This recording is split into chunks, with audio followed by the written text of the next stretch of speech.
The debate میں خوش آمدید۔ سال 2026 کے آغاز میں ہم ایک بار پھر فلسطینی بحران پر بات کرنے کے لیے یہاں موجود ہیں۔ غزہ میں انسانی صورتحال انتہائی سنگین ہے۔ شدید سردی اور سیلاب نے خیموں میں رہنے والے لاکھوں لوگوں کی زندگی بالکل اجیرن کر دی ہے۔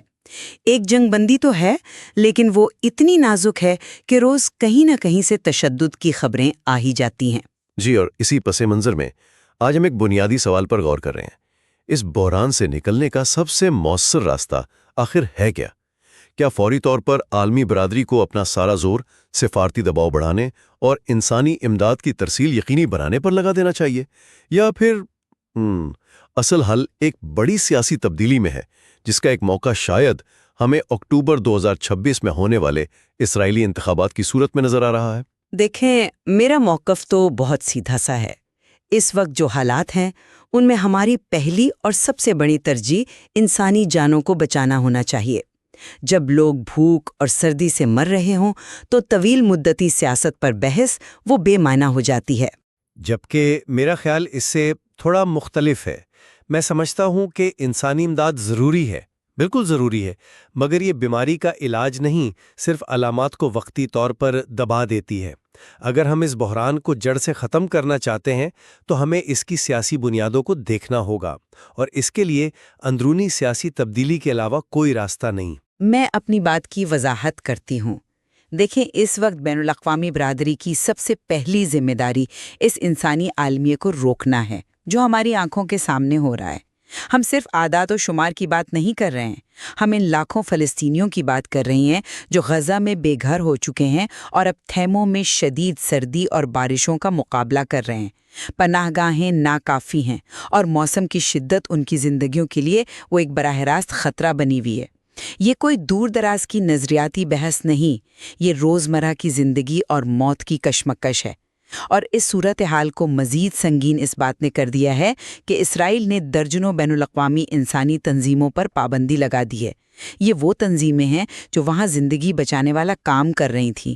خود اقوام متحدہ نے چیخ چیخ کر کہا ہے کہ اس پابندی سے امدادی کاموں کا پورا نظام دھرم بھرم ہو جائے گا، اور یہ سب ایک ایسی جنگ بندی کے دوران ہو رہا ہے جس کا کوئی بھروسہ نہیں۔ ابھی پچھلے ہفتے فلسطینی بچوں کی ہلاکتوں کی خبریں آئیں، اور مغربی کنارے میں نور شمس جیسے پناہ گزین کیمپوں میں گھروں کو مسمار کرنے کا سلسلہ بھی نہیں رکا۔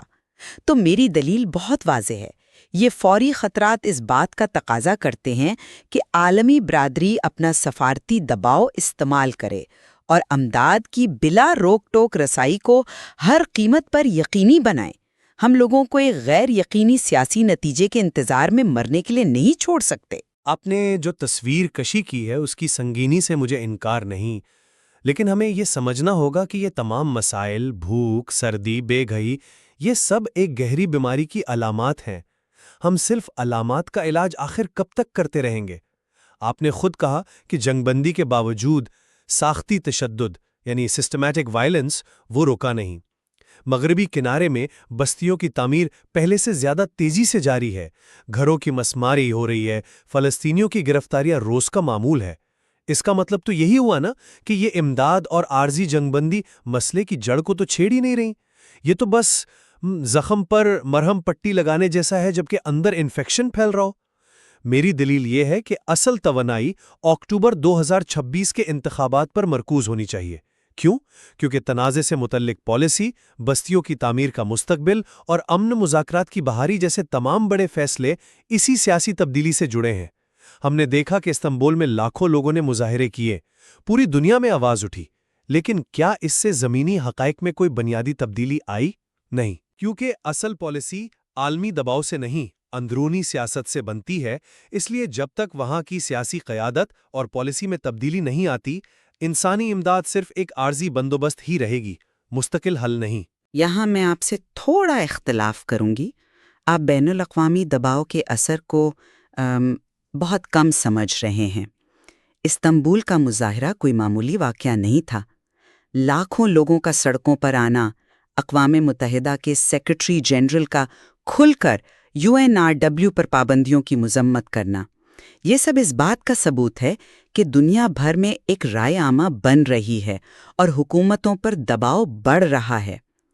اسی دباؤ کا نتیجہ تھا کہ یہ باعث نازک ہی صحیح لیکن جنگ بندی ممکن ہوئی۔ اسی دباؤ کی وجہ سے امداد کے کچھ ٹرک اندر جا سکے۔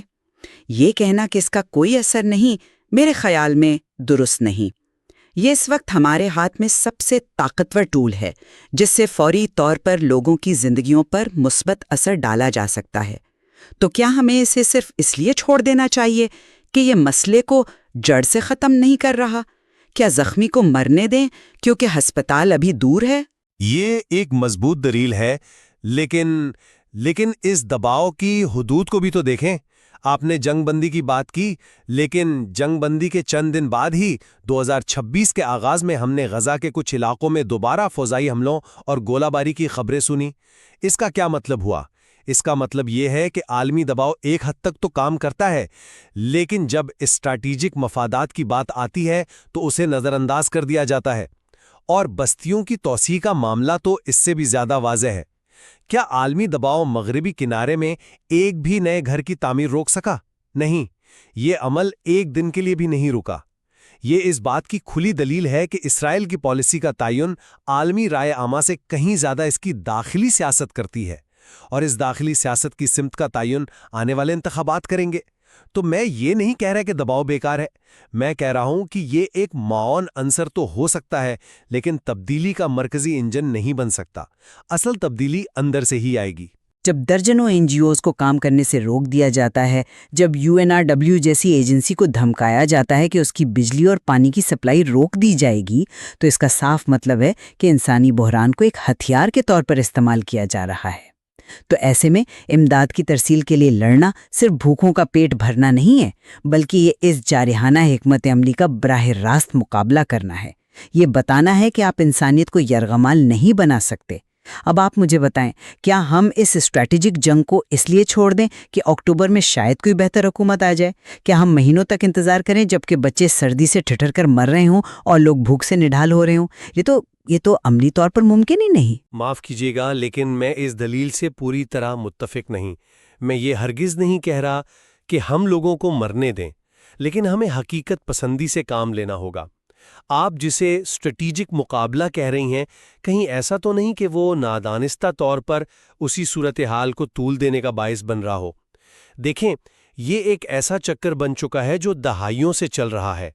بحران پیدا ہوتا ہے، دنیا چیختی ہے، امداد آتی ہے، بحران وقتی طور پر مینج ہو جاتا ہے، اور بنیادی سیاسی مسئلہ وہیں کا وہیں رہتا ہے۔ پھر کچھ سال بعد ایک نیا بحران اور وہی چکر دوبارہ شروع۔ امداد اس چکر کو توڑنے میں مدد نہیں کرتی، بلکہ شاید اسے چلائے رکھنے میں ایک کردار ادا کرتی ہے، کیونکہ یہ عالمی برادری کو یہ تسلی دیتی ہے کہ ہم کچھ کر رہے ہیں۔ اس سے اصل سیاسی مسئلے کو حل کرنے کا دباؤ کم ہو جاتا ہے۔ اکتوبر 2026 کے انتخابات اس چکر کو توڑنے کا ایک حقیقی موقع فراہم کر سکتے ہیں۔ ایک نئی حکومت شاید امداد تک رسائی کی پالیسی ہی بدل دے، یا شاید امن مذاکرات کا وہ دروازہ کھول دے جو برسوں سے بند ہے۔ اس لیے میرا موقف یہ ہے کہ سیاسی تبدیلی پر توجہ مرکوز کرنا زیادہ اسٹریٹجک ہدف ہے، کیونکہ وہ مسئلے کی جڑ پر وار کرتا ہے۔ امداد پر ساری توجہ لگانا ہمیں اس بڑے مقصد سے بھٹکا سکتا ہے۔ میں نہیں مانتی کہ امداد بڑے مقصد سے بھٹکا رہی ہے، بلکہ آج کی حقیقت یہ ہے کہ جنگ بندی اتنی نازک ہے اور حملوں کا خطرہ اتنا حقیقی ہے کہ ہمیں فوری طور پر ایک مضبوط بین الاقوامی نگرانی کے نظام کی ضرورت ہے۔ یہ ایک ایسا قدم ہے جو عالمی سفارتی دباؤ سے ہی ممکن ہے، اس کا کسی داخلی سیاسی عمل سے کوئی تعلق نہیں۔ آپ جس سیاسی تبدیلی کا انتظار کر رہے ہیں، اس کے لیے بھی تو ایک پرامن ماحول کی ضرورت ہے۔ اگر روز بمباری ہو رہی ہو اور لوگ مر رہے ہوں تو کون سے انتخابات اور کون سی سیاسی تبدیلی؟ امن کی ضرورت کل نہیں، آج ہے۔ اگر ہم اس جنگ بندی کو ہی مستحکم نہیں کر پاتے تو کسی بھی قسم کے طویل مدتی حل کی بات کرنا ہی فضول ہے۔ یہ پہلا قدم ہے اور یہ قدم بین الاقوامی مداخلت کے بغیر نہیں اٹھایا جا سکتا۔ آپ کا نقطہ دراصل میری ہی بات کو مزید مضبوط کرتا ہے۔ اس جنگ بندی کا نازک ہونا ہی تو اس بات کا سب سے بڑا ثبوت ہے کہ یہ بذات خود کافی نہیں، یہ صرف ایک وقفہ ہے، حل نہیں۔ یہ ہمیں سانس لینے کا موقع تو دیتا ہے لیکن بیماری کا علاج نہیں کرتا۔ ہمارے پاس جو مواد ہے وہ واضح طور پر کہتا ہے کہ بامانی مذاکرات اور دو ریاستی حل جیسے خیالات متنازع اور سیاسی طور پر حساس ہیں۔ ان خیالات کا مستقبل براہ راست اس سیاسی منظرنامے سے جڑا ہوا ہے جسے اکتوبر 2026 کے انتخابات تشکیل لیں گے۔ صرف جنگ بندی کو مستحکم کرنے پر ساری توانائی لگا دینا ایک پائیدار سیاسی تصفیے کے بڑے اور زیادہ اہم مقصد سے نظریں چرانے کے مترادف ہے۔ ہم ایک عارضی سکون کی خاطر مستقل امن کے امکان کو داؤ پر نہیں لگا سکتے۔ اصل سوال یہ ہے کہ کیا موجودہ سیاسی قیادت کے ساتھ کوئی مستقل حل ممکن بھی ہے یا نہیں؟ میرے خیال میں اس کا جواب واضح طور پر نفی میں ہے۔ جب تک قیادت نہیں بدلتی ہم اسی جنگ اور جنگ بندی کے چکر میں پھنسے رہیں گے۔